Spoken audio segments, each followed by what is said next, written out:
Hari igihe ubuzima buguhuza n'umuntu utari witeguriye, si kubera amafaranga, oya si kubera n'ubwiza, si n'imibereho myiza, ahubwo ni umutima.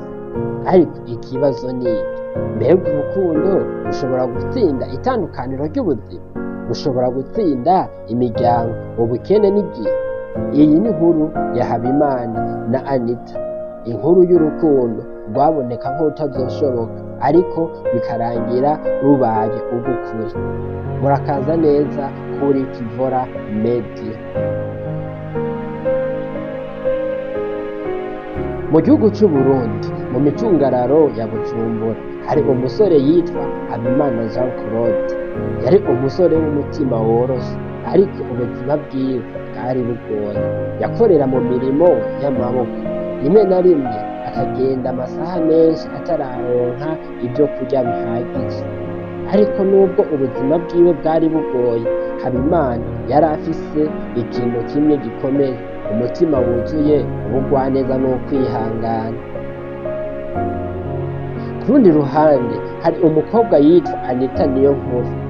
Yari afise akazi, yari yarize akora mu kigo c'ubwishingizi, afise ubuzima bukomeye cyane. Ariko nubwo yari afise ibintu byinshi, hari ikintu kimwe cyari kibuze: yari abuze umuntu amukunda atari ku nyungu gusa. Umunsi umwe imvura yaraguye cyane mu gisagara. Habimana yari atwaye ibintu atahura n'abantu benshi mu nzira. Muri ico gihe Anita yariko ava ku kazi, imodoka yiwe ihagarara hagati y'inzira. Yarahagaze wenyene, imvura imutonyanga, atazi ico gukora. Habimana abonye umukobwa ategera mu mvura, aramwegera. "Urakeneye gufashwa?" abaza atinya. Anita aramuraba atangaye kubona umuntu atamuzi ariko yitanga. Imodoka yananiwe gukora, avuga buhoro. Habimana ntiyatevye, yaciye amufasha gusunika imodoka mu mvura, mu bariko bariruka atanyungu nayo. Iyo modoka yongera gukora. Anita aramuraba, umutima urahinduka.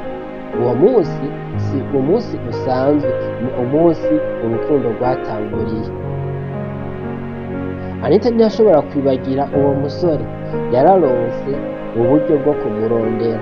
Bahuye kandi batangura kuganira. Habimana ntiyari azi ko uwo mukobwa ari ubufise ubuzima butandukanye cyane n'ubwiwe. Ariko uko bagenda bavugana, ibintu byatanguye guhinduka. Basanze bafise ibintu bibiri bihurira: ukwicisha bugufi, umutima w'ukuri. Anita yatangura kubona Habimana atandukanye n'abandi bose yigeze guhura nabo. Habimana nawe atangura kubona Anita atari umukobwa w'abifise gusa, ahubwo ari umuntu w'umutima mwiza. Ariko urukundo ntirwari rworoshe.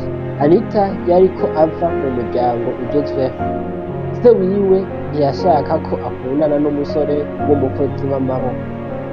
"Anita, urashobora kuronka ubufise ubuzima bwiza kurusha ubu," niko bamubwiye.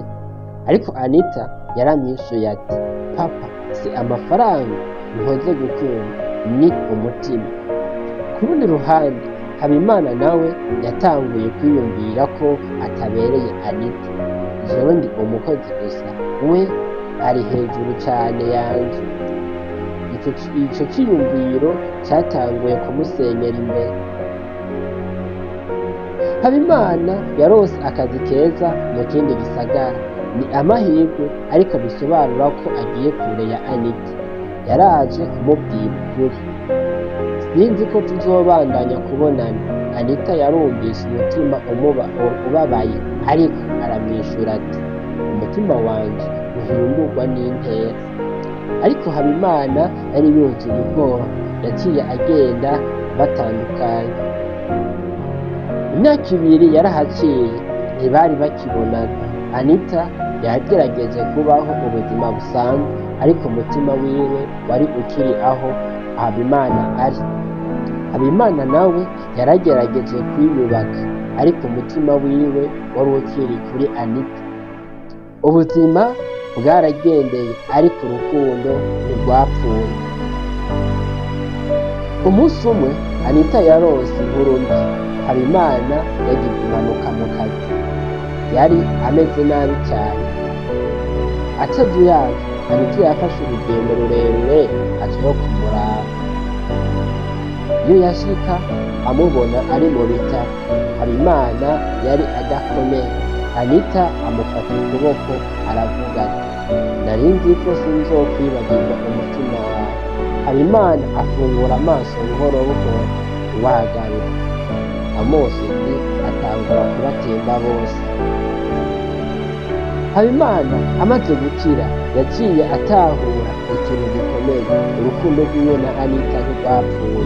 Yasubiye i Bujumbura, yatanguye umushinga muto w'ubucuruzi. Anita nawe yaramufashije. Buhoro buhoro ubuzima bwabo bwarahindutse. Ariko abantu ntibabyumva. Anita yagiye hasi kubera umusore umwe, ariko Anita ntiyitayeho. Jewe sindondera ubutunzi, ndondera ukuri. Habimana nawe yatanguye kwiyizera. Imyaka yahaciye, Habimana yaronse iterambere. Umunsi umwe yaramuhamagaye imbere y'abantu benshi, arapfukama afise impeta mu kuboko. Anita, waranyeretse ko urukundo ari ukuri, si ubutunzi. Ndagusaba kuba umufasha wanjye mu buzima bwose. Agacerere kaza mu bantu bose. Anita ararira aramwenyura. Yego, naragutegereje, si kubera igihe, ariko ni kubera umutima. Inkuru ya Habimana na Anita itwigisha ikintu kimwe gikomeye. Urukundo nyarwo ntirutsindwa n'ubukene, ntirutsindwa n'intera, ntirutsindwa n'igihe, ariko rutsinda ibintu byose iyo ari urukundo rw'ukuri. Nimba wanezerejwe n'iyi nkuru, shira like, subscribe kuri Kivora Media, kuko hano niho inkuru z'ukuri n'ivyiyumviro bikomeye n'amateka y'Uburundi niho tuzoza turabisanga.